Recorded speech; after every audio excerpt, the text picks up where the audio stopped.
Yanındayam brat, yanındayam. Amma xoşbəxt olma. Dostlar gündə tanınarmış əlbəttə.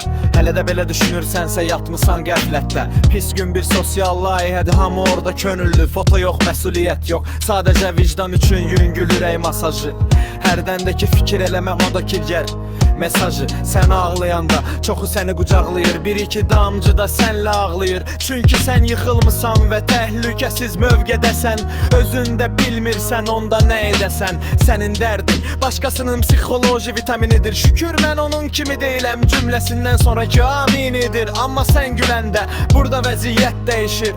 Gülüşün səs-küy yaradır, çoxunun qulağı gicişir. Kimisinin kreditini xatırlar, kimisinin uğursuz ömrünü, kimisinin heç vaxt cəsarət etmədiklərimi.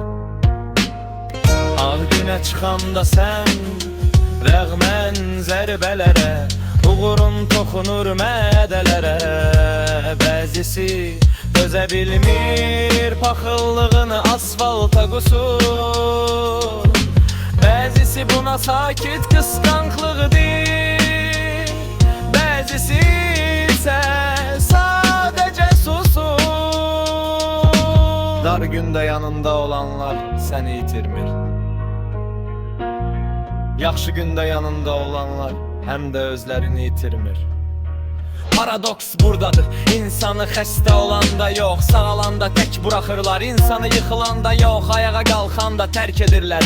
Ona görə də dostu qara gündə yox, ağ günə baxaraq seç qalanları. Onlar sənin bədbəxtliyinə abunə alanlardır. Like it, like it, like it, like it, like it. Zəmanəsidir.